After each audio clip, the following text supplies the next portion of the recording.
Bonjour, ici Rich Zeidel de Zeidel Marketing, avec un autre épisode des délires de Rich. Aujourd'hui, on regarde un intégré de quad, l'Artera Solis, une combinée vraiment incroyable. Avant de l'ouvrir et regarder à l'intérieur, j'aimerais discuter un peu l'histoire de quad. Fondé en 1936, Quad existe depuis très longtemps.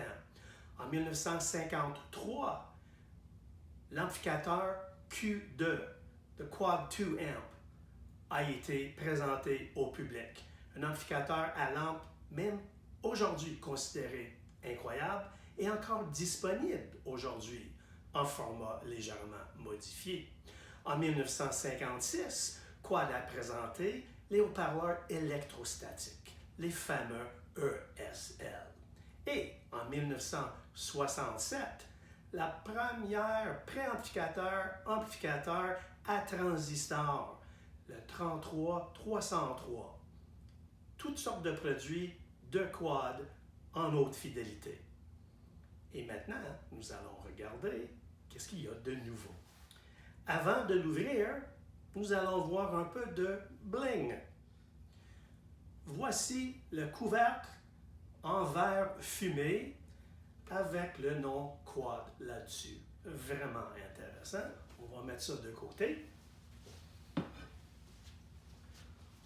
En dessous de la plaque de verre qui est munie des pieds Surbothane anti-résonance, on a le couvert en métal avec des fentes de ventilation. Le couvert de verre qui reste par-dessus laisse de l'air passer à l'intérieur. On enlève le couvert et on va regarder à l'intérieur. Nous regardons vraiment un objet d'art. Le Quad Artera Solis est vraiment bien construit. Première chose à noter, c'est ici le transport. Quand j'ai mentionné que c'est un combiné, ce qu'on appelle un all-in-one, c'est non seulement un amplificateur intégré, mais c'est muni d'un lecteur CD.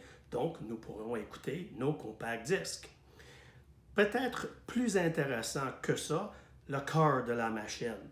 Transformateur toroïdal énorme.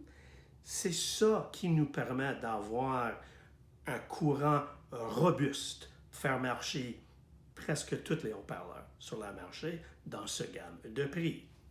Capaciteur assez grande pour garantir une bonne réserve pour driver nos haut-parleurs comme on veut. Artera Solis est muni aussi de Bluetooth. On peut faire du streaming.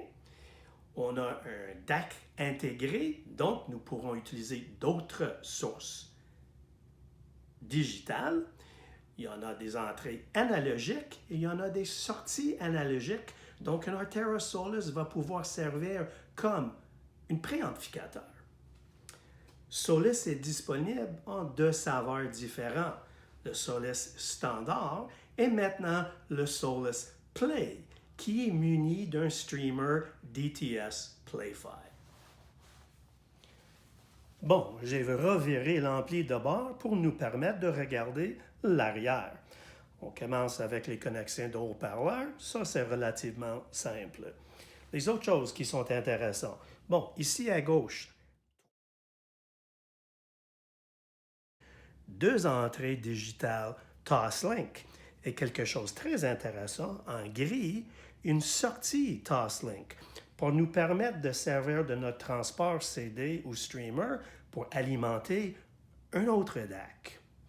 L'autre bord, nous avons deux entrées analogiques pour d'autres sources et des sorties préamplificateurs, soit en RCA ou XLR, pour nous permettre de servir de l'Artera Solis comme un préamplificateur.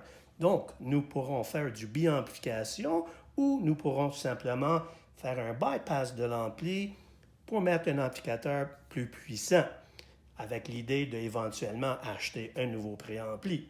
Finalement, entrée USB aussi pour les gens qui veulent écouter à travers d'un ordinateur. Connexion Bluetooth pour l'antenne. Et voici Artera Solis. Artera Solis, disponible en finition argent, comme nous avons ici, et aussi en noir. Merci d'avoir passé un peu de temps avec nous. N'oubliez pas de visiter zidelmarketing.com, Instagram ainsi que Facebook et de s'inscrire sur YouTube. Zidel Marketing, pour le plaisir des sens.